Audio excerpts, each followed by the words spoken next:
Continuamos viendo América TV, Santuariano como vos. En casa, todos pueden ver el siguiente programa. América TV, Santuariano como vos.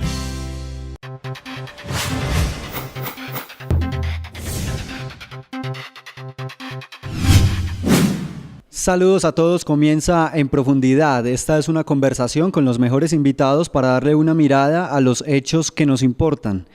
Ideas, información, opiniones, en fin, cualquier tipo de pensamientos, lecciones y conocimientos pueden ser transmitidos y a su vez adquiridos por medio de la lectura. Por medio de la lectura también ingresamos en un mundo mágico. Podemos viajar al pasado, podemos soñar, podemos crear. Renovar nuestra cultura, además, es uno de los aspectos que se rescatan mucho cuando leemos. El programa del día de hoy da a conocer un proyecto muy bonito, muy interesante, liderado y creado por santuarianos. Se llama El Bosque es mi casa. En este programa nosotros se lo vamos a dar a conocer a todos ustedes y van a conocer muchos detalles de este proyecto tan interesante. Veamos quién nos acompaña el día de hoy y ya volvemos.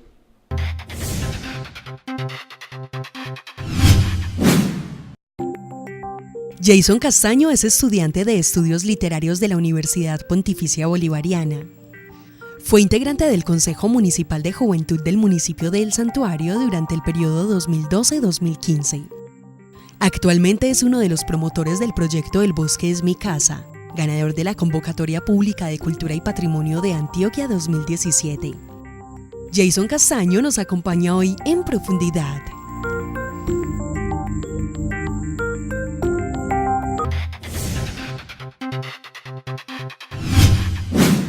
Con un saludo muy cariñoso empezamos este primer bloque del programa En Profundidad y de una vez aprovecho para contarles que pueden verlo en compañía de sus hijos porque es un proyecto que los involucra directamente a ellos también, así que la invitación ya está echada, esperemos que la aprovechen el día de hoy. Vamos a darle entonces la bienvenida a Jason Castaño. Él es uno de los creadores, artífices o responsables de todo este proyecto que vamos a dar a conocer el día de hoy. Jason, muchísimas gracias por estar con nosotros, hombre, bienvenido al programa En Profundidad.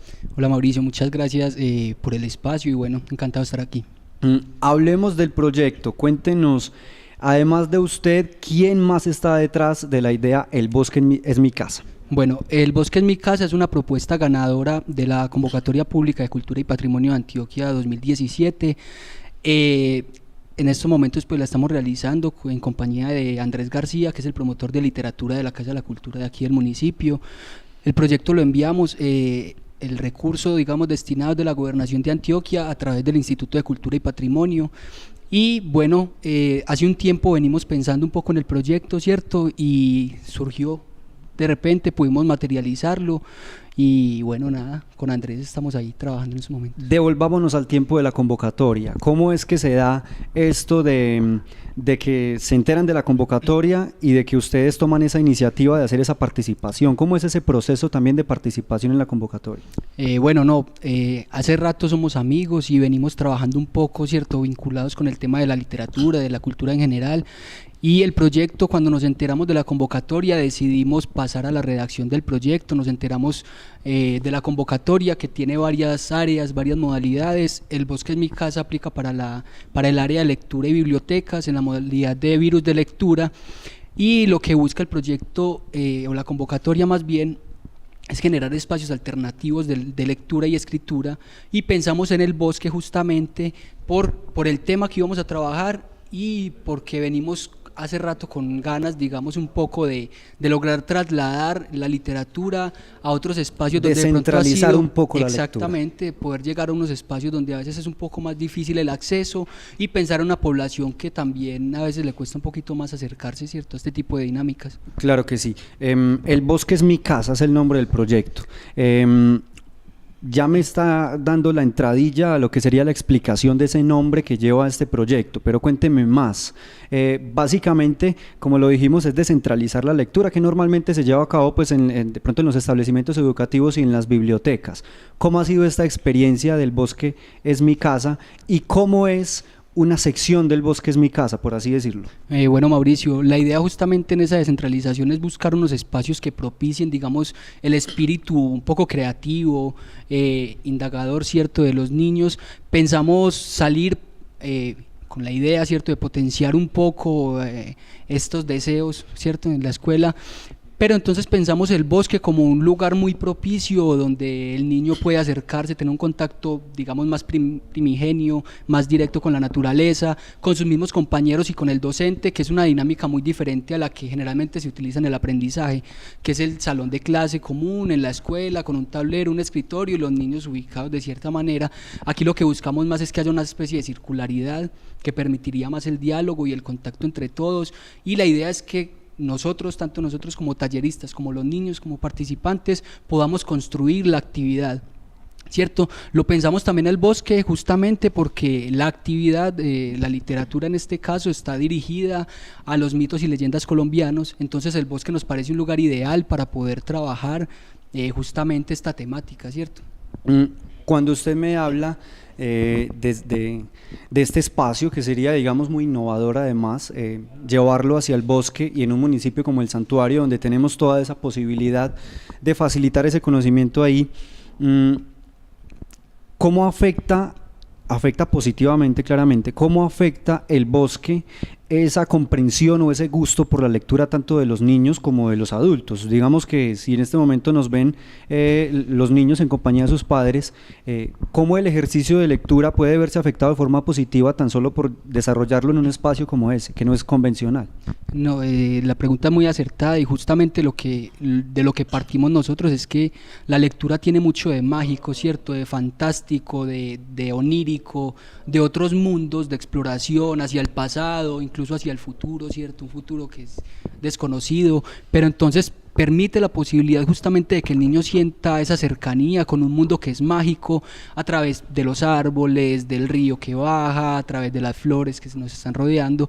Entonces digamos que propicia en el sentido de que le da un carácter mucho más amplio, digamos más elástico a la literatura, que es lo que generalmente la literatura misma busca, ¿cierto? Es como exploración de otros mundos que van más allá de la mera pedagogía, y que permite justamente que el niño en ese espacio logre incluso llevar su imaginación hasta el límite, si se puede decir. O sea que es también con el objetivo casi de ilustrar lo que está sucediendo en la lectura en un espacio como el bosque. Precisamente, si revisamos un poco la mitología colombiana, vamos a ver que muchos de estos personajes fantásticos están hechos de árboles en parte, otra parte de animales, ¿cierto? Entonces generalmente está ese contacto con la naturaleza y por eso nos parece que es apropiado el título y el espacio, ¿cierto?, del proyecto para poder desarrollar esas actividades. Bien, ¿era un requisito o fue, digamos, una de las ideas que ustedes tuvieron desde un principio el hecho de relacionar todo el proyecto con el tema de mitos y leyendas?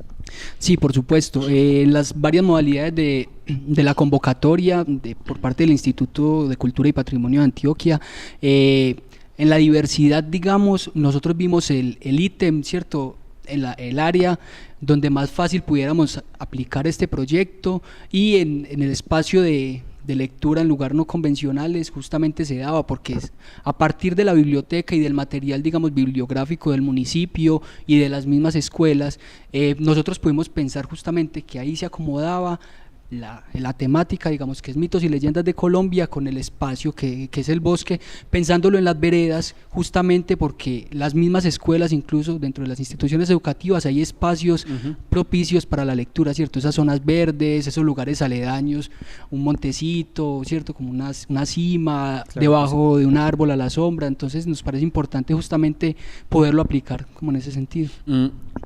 ¿Contra quiénes compitieron o cuántos proyectos habían o cómo se da el hecho de uno ganarse esa convocatoria además de un proyecto bien presentado? Bueno, no, la convocatoria, pues como te digo, es bastante amplia, podrían participar, digamos, casi cualquier persona en las diferentes modalidades, podrían ser organizaciones culturales, podrían ser personas jurídicas, personas naturales. En este caso, Andrés viene ya en una trayectoria como promotor de literatura aquí en el municipio, sin embargo participamos pues como personas naturales, enviamos el proyecto y dentro de todo realmente muy extensa la convocatoria y muchos participantes, incluso se necesitó de un reajuste presupuestal y de otros tiempos para poder elegir los proyectos ganadores. Y bueno, digamos que también está el valor es justamente en eso, de poder haber pensado un proyecto muy sólido que pudiéramos presentar teniendo serias expectativas de pasar la convocatoria, porque realmente era un poco complicado por tantos participantes y además de tan alto nivel, personas que vienen trabajando hace mucho rato en espacios, digamos, relacionados con el arte. Muy bien, excelente toda esta propuesta, todo lo que nos cuenta en este momento, pero hay un dato que sería importante conocer y que sería importante que la gente tuviera presente en este momento. ¿Está enfocado únicamente a la zona urbana, únicamente a la zona rural o a ambos? ¿Cómo es el enfoque del...?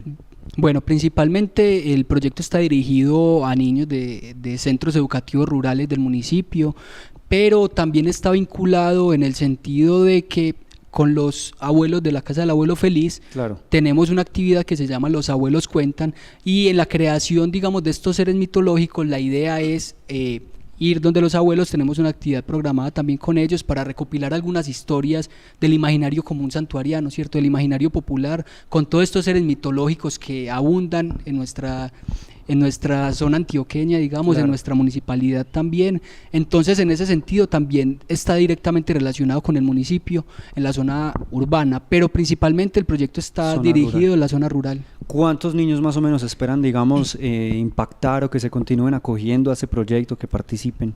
En estos momentos aproximadamente 150 niños están asistiendo a los talleres, más los padres de familia, ¿cierto?, que los vinculamos también a través de esos relatos populares que conocen. Entonces digamos que es extensiva, ¿cierto?, más allá de los niños que participan, es extensiva también la invitación a sus padres y a sus amigos. Bien, antes de presentarlo a usted y que lo conociéramos, yo mencioné aquí en la introducción del programa, yo dije que a través de la lectura, pues además de viajar a un mundo mágico, de soñar, crear y todo lo que nos permite hacer el ejercicio de leer, yo hablé de la renovación de nuestra cultura, precisamente porque tenía obvio la idea de lo que contiene su proyecto y de lo que se enfoca.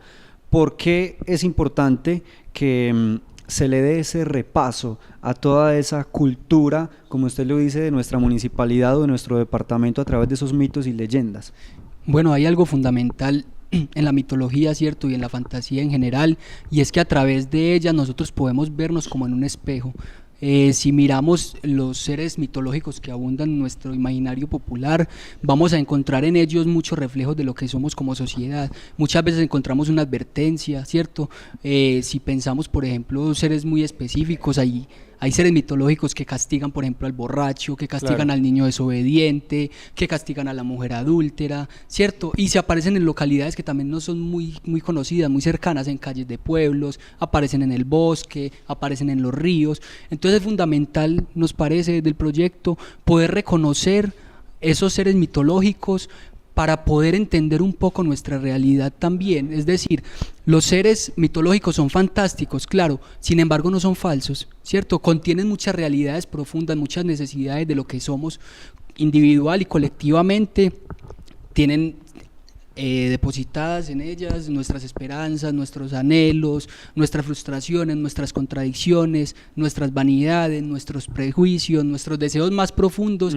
Yo creo que en ese sentido, para entender a un municipio como el Santuario, a un departamento como Antioquia y a un país como el nuestro, como el colombiano, es fundamental primero a la par, digamos, comprender todo este imaginario popular, digamos, nuestro. Así es, mire, vamos a ir a hacer nuestra primera pausa de comerciales, es muy breve, no nos vamos a tardar absolutamente nada y regresamos porque hay mucho más por conocer de este proyecto, hay mucho más que a usted, padre de familia, y que a usted, joven y niño, le interesan mucho en su casa sobre este proyecto El Bosque es mi casa, así que no se muevan porque ya volvemos.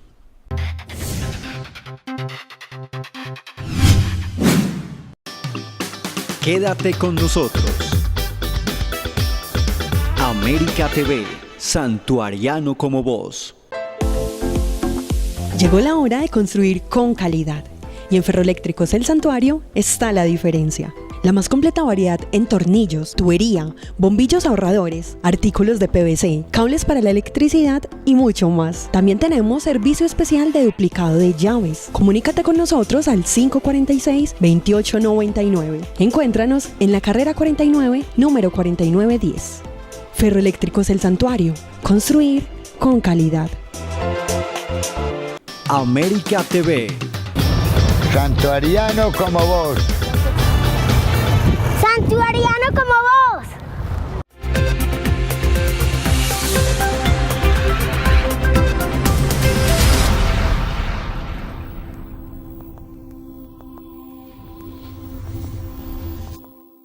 Don Chucho, ¿me regaló una mogolla de chicharrones? Partida en 2. Hermano, le tengo una idea de negocio. Cuente. Vendamos canales de televisión. ¿Eso cómo es? Muy sencillo. Conectamos un cable al servicio de televisión que su mujer paga. Ese cable lo pasamos por encima de los techos del barrio y se lo vendemos a los vecinos. ¿Será? Venga, ¿y para eso no necesitamos permisos? ¿Qué permisos y qué 8 cuartos? El mundo es para los vivos. Eso me suena como raro, pero hagámosle. Ahí está la plata para cogerla. Necesitamos un cable coaxial.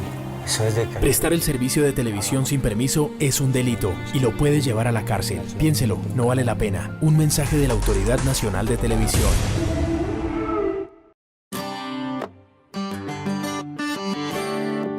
No dejes de seguirnos en nuestras redes sociales.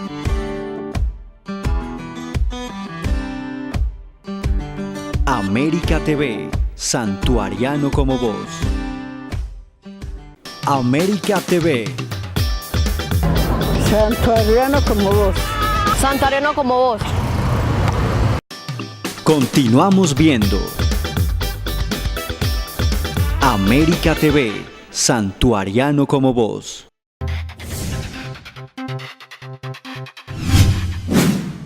Segundo bloque del programa En Profundidad. Estamos hablando en este momento sobre El Bosque es mi casa, un proyecto sobre lectura que está muy interesante y que tiene un gran impacto en toda la comunidad de este municipio. Y ¿por qué no, Jason? Esto puede expandirse mucho, puede llegar a muchos sectores, a otros municipios.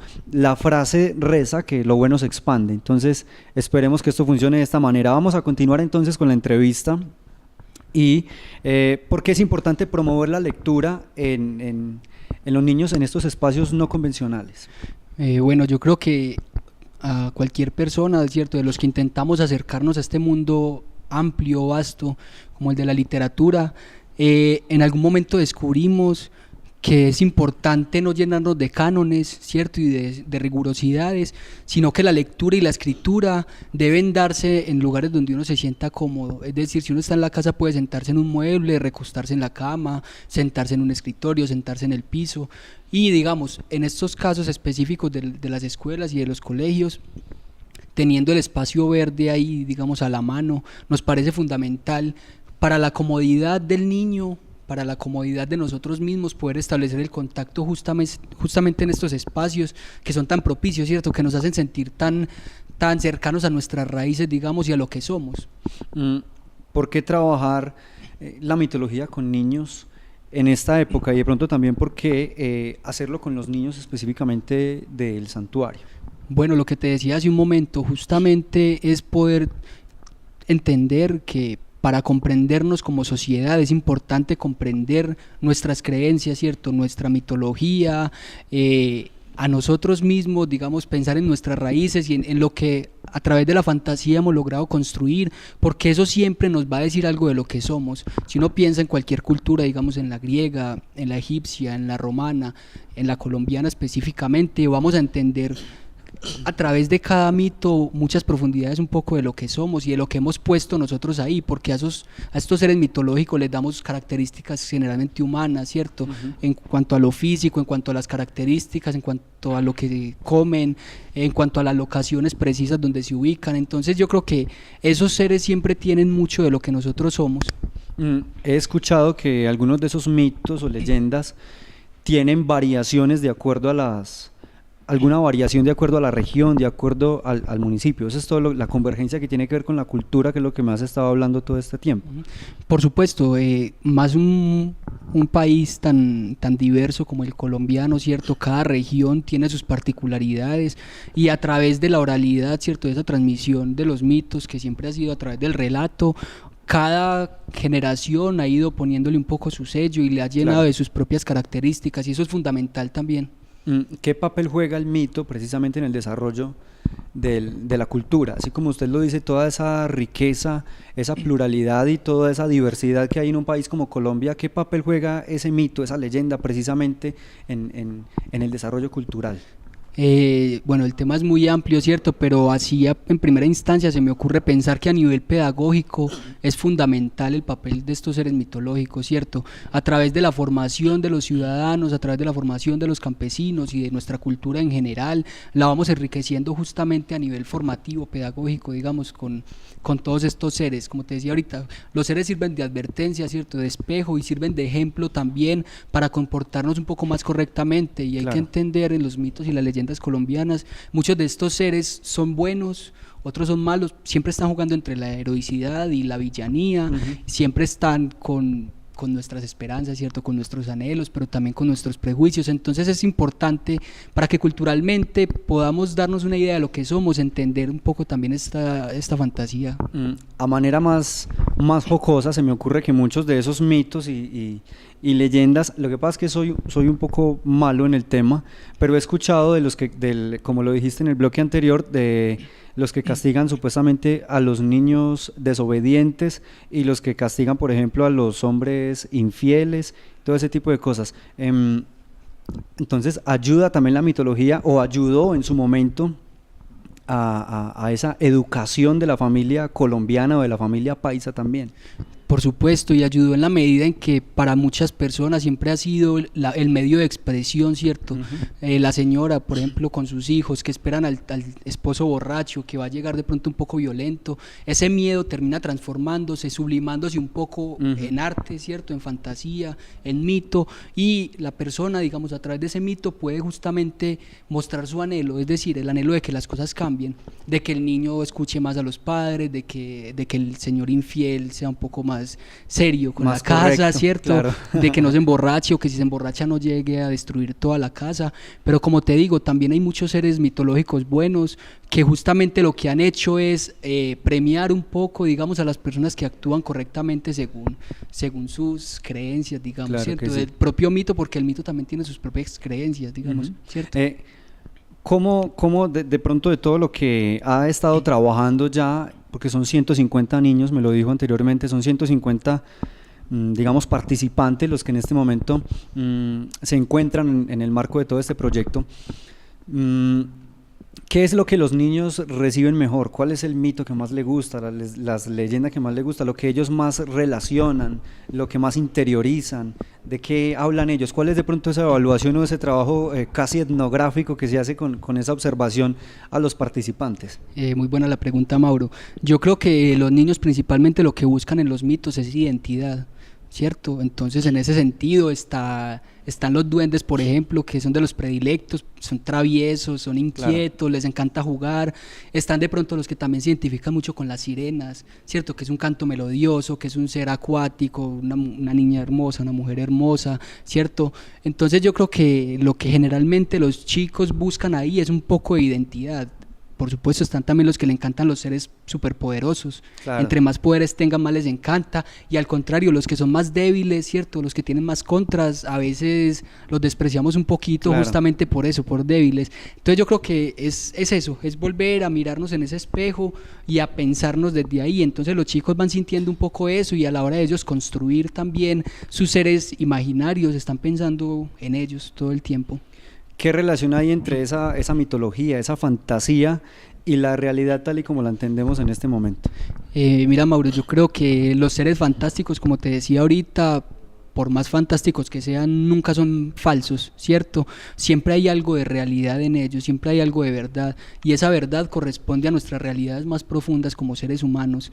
Entonces, pensar el mito, digamos, hay que pensarlo en un lugar intermedio entre la fantasía y la realidad, en el sentido de que escapa un poco de la realidad, pero para volver sobre ella. El mito nunca está negando la realidad, por el contrario, la está complementando y está buscando unos derroteros, digamos, más amplios por donde tratar de comprenderla, pero sin negarla nunca. Jason, ¿cómo se da esa transición de la tradición oral a la tradición escrita? ¿Cómo sucede ese proceso? Porque pues también nosotros somos conscientes de que pues, se ha reiterado a lo largo de esta charla también, además que precisamente ha sido esa tradición oral la que permite que de pronto esos mitos y leyendas tengan alguna variación, pero en el tema de la transición de la tradición oral, ¿cómo se da esa transición a la escrita? Bueno, evidentemente la literatura y el arte en general no existiría justamente sin esa oralidad.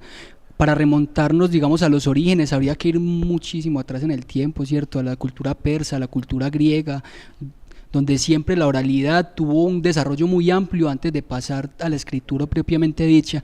Y a pesar de que hay que trasladarse tan atrás en el tiempo, yo creo que eso sigue repitiéndose todo el tiempo. Ahorita el padre, la madre que le cuentan a su hijo una historia, el profesor en el salón de clase que está contándole una historia al niño a través de la oralidad, lo que está haciendo es reinventar justamente esa oralidad y tratando de que justamente vuelva a ocurrir de la misma manera. La literatura siempre ha tenido un origen oral y hay quienes insisten en que todavía sea oral, y uno piensa en los cuenteros, por ejemplo, en los poetas que recitan, en los cantantes populares justamente, que siempre a través de la oralidad, cierto, de un montón de historias que vienen de su imaginario, terminan trasladándose al papel.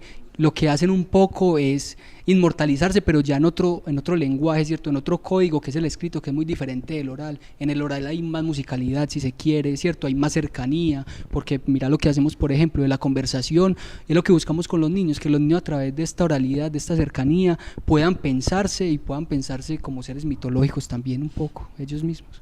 Jason, mire, este bloque ya culmina en este momento y yo creo que es una forma en la que hablamos de lo que es pura riqueza, netamente riqueza, de toda esa tradición, de toda esa cultura, de renovar precisamente la cultura y de todo lo que en este momento estas personas pueden lograr y pueden rescatar al vivir este tipo de cosas, al revivirlas, sobre todo reconocerlas y ponerlas en práctica. ¿Cuál es esa satisfacción que usted tiene en este momento luego de ya haber iniciado este trabajo? No, yo creo que lo fundamental es la alegría de los niños cuando nosotros como talleristas llegamos con una actividad para proponer, ¿cierto? Ahorita hablaremos un poco, supongo, de la interdisciplinariedad del proyecto, que incluye varias ramas artísticas. Para los niños hay algo que me parece fundamental, y es que ellos están viendo esto como lo que es, como un juego. ¿Cierto? Como un juego, pero un juego en el sentido de algo superior, no el juego como mirado despectivamente, ¿cierto? El juego como con la gravedad y con la seriedad que la toma el niño, que podemos ir a cantar, que podemos ir a pensar en representar un mito, que podemos pensar en dibujar, podemos pensar en hacer una ronda infantil, ¿cierto? Entonces yo creo que ese sentido del juego que está tan presente siempre en la literatura y que está tan presente siempre en la mitología, es lo que el niño siente un poco como su casa, ¿cierto? Como su bosque, donde el niño puede expresar sin ningún temor, digamos, todas sus opiniones y todas sus creencias. Así es. Segundo bloque que termina de este programa. Vamos a otra pausa, la última, y ya volvemos para concluir con este programa que trajimos el día de hoy.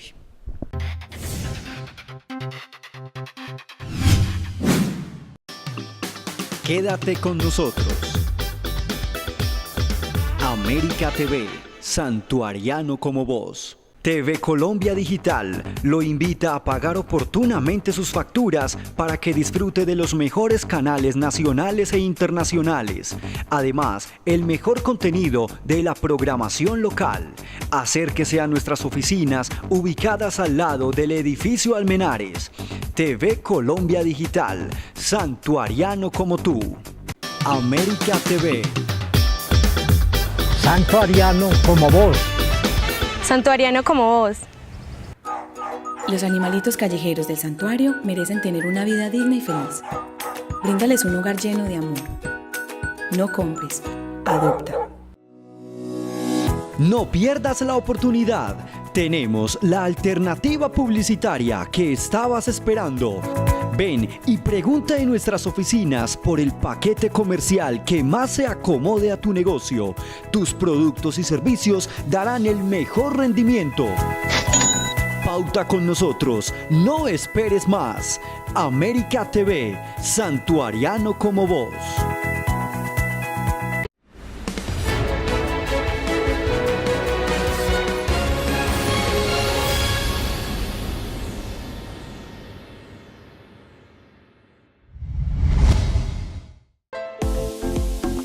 Llegó la hora de construir con calidad. Y en Ferroeléctricos El Santuario está la diferencia. La más completa variedad en tornillos, tubería, bombillos ahorradores, artículos de PVC, cables para la electricidad y mucho más. También tenemos servicio especial de duplicado de llaves. Comunícate con nosotros al 546-2899. Encuéntranos en la carrera 49, número 4910. Ferroeléctricos El Santuario. Construir con calidad. América TV. Santuariano como vos.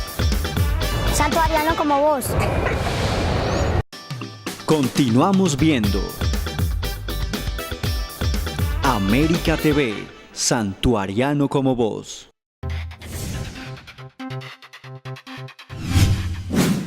Les recuerdo que nos encontramos con Jason Castaño. Él es, como lo dije inicialmente, el promotor, creador, el gestor, la persona responsable del proyecto El Bosque es mi casa, que estamos socializando el día de hoy con ustedes aquí a través del programa En Profundidad, que se emite en el canal América TV, pero aprovechamos además para enviarle un saludo a esas personas que apenas están llegando a ver nuestro programa y que pueden hacerlo además de eso en otras poblaciones del departamento a través de su sistema de televisión. A todos ellos un abrazo, un saludo y muchas gracias por estar siempre con nosotros.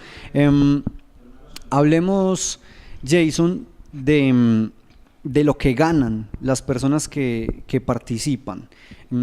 Si yo soy un niño y quiero estar en su proyecto, quiero participar de ese proyecto, ¿qué voy a ganar yo luego de haber estado en él o por qué debo participar? Bueno, además del disfrute, ¿cierto? Del placer, que siempre hay un placer en el conocer, hay un placer en las artes en general.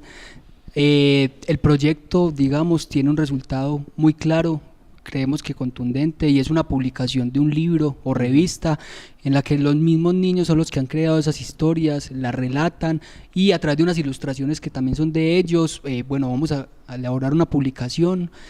Yo creo que es fundamental también para los niños poderse sentir partícipes muy activos en ese sentido, ¿cierto? Involucrarse. Exacto, más allá de conocer incluso su propia mitología, es también de que ellos puedan hacer parte de esa creación, de esa reinvención constante de nuestra sociedad a través de estos seres mitológicos.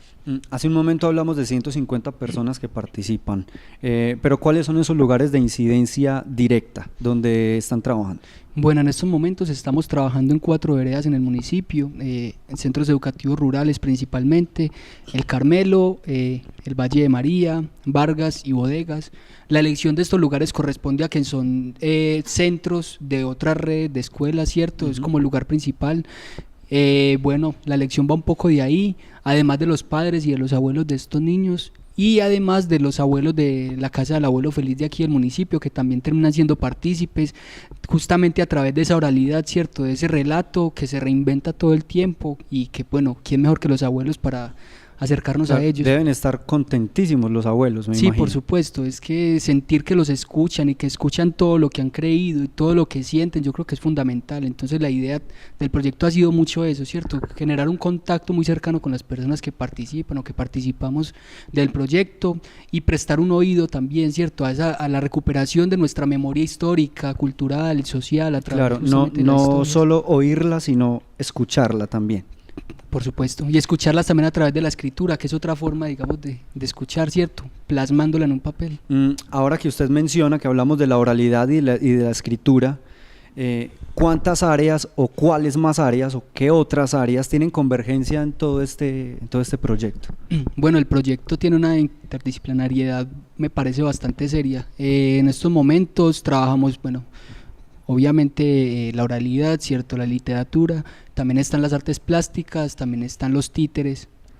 y lo hacemos principalmente con personas muy cercanas, pues Andrés García y yo somos, digamos, las cabezas del proyecto, pero también están unos compañeros que son artistas en el municipio, ¿cierto? Está Argiro Quinchía, que es el director de la Escuela de Bellas Artes de aquí del municipio, nos ayuda con los talleres de artes. Está Germán Giraldo, otro artista santuariano que también se vincula para el proyecto para dar unos talleres. Está Liz de Alzate, que es quien nos ayuda con las ilustraciones, ¿cierto? Un poco. Y bueno, estamos nosotros que trabajamos la literatura y también trabajamos con los títeres. La creación de los títeres está, digamos, encabezada por nosotros, pero la elaboración propia es de los niños. Hay una pregunta que yo no quería dejar de hacerle. La he tocado con la pastoral juvenil, que tuvimos la oportunidad de conversar acá, y también con la persona encargada de la plataforma municipal de juventud, y es el hecho de involucrar a que la gente participe en ese tipo de procesos y en un proceso ya como este que estamos charlando el día de hoy. Y es lo difícil que puede ser para ustedes de pronto trabajar también todos estos aspectos con los niños, cuando el mundo del día de hoy le ofrece tantas distracciones, tanto a padres como a niños. ¿Cómo es eso de difícil de pronto para ustedes, o realmente no ha sido un problema? Bueno, evidentemente eso es algo en lo que hay que pensar y en lo que tratamos de pensar a la hora de ejecutar el proyecto, pero hay algo clave y creo que te lo mencionaba ahorita, y es el juego. El niño siempre va a preferir el juego por encima de cualquier cosa, justamente por lo que el niño se acerca a estos aparatos también un poco, es porque en él encuentra una forma de otros mundos en los que él puede más o menos instaurar sus propias reglas, acercarse a su manera con otros niños, que es justamente lo que se da en lo lúdico, ¿cierto?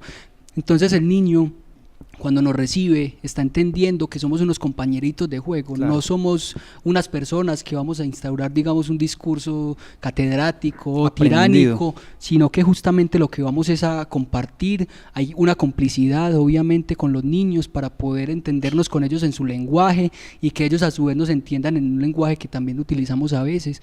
Entonces me parece fundamental es eso, pensar una complicidad con el niño, en un juego con el niño. Para el niño nunca va a ser tedioso jugar, independiente del juego y del espacio donde se plantee el juego, el niño siempre lo va a preferir a cualquier cosa. Entonces, en ese sentido, digamos que no hemos encontrado obstáculos, más bien nos hemos apropiado un poco de esos medios para poder llegar con más fuerza, digamos.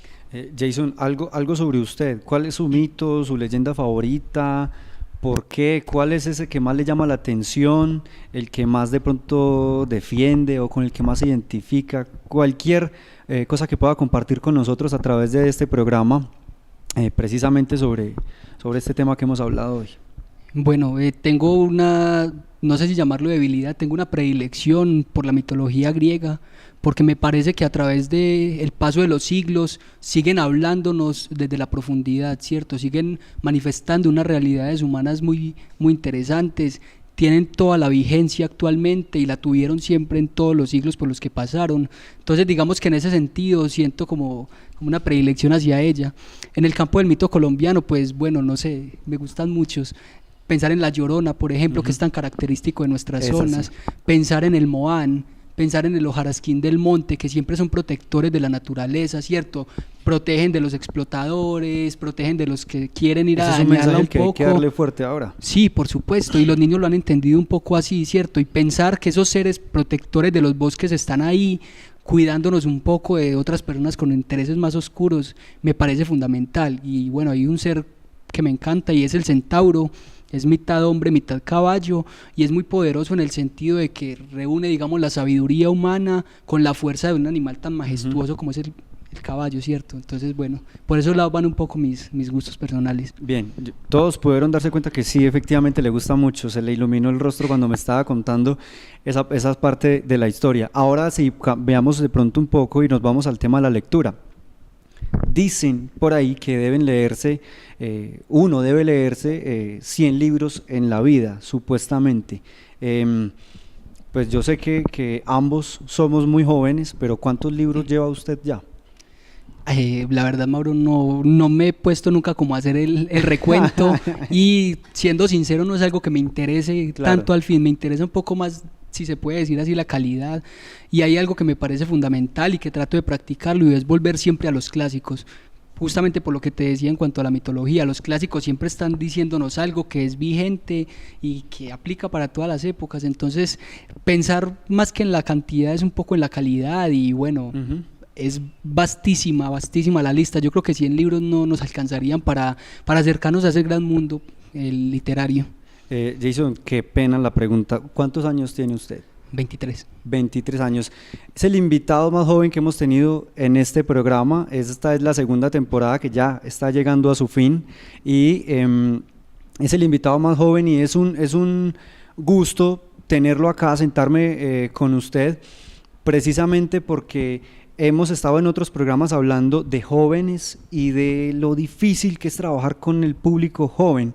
Entonces es muy satisfactorio ver un joven tan joven trabajando para los jóvenes y para los niños. Yo quiero que en última instancia usted le entregue a todos una invitación para pues continuar acercándose a su proyecto, trabajando este tipo de cosas y ya de forma individual quien lo quiera hacer, pues que no deje morir todas estas culturas y tradiciones. Bueno, Mauro, aprovecho entonces la invitación justamente del comentario de mi juventud y es para los padres, ¿cierto? Para los profesores.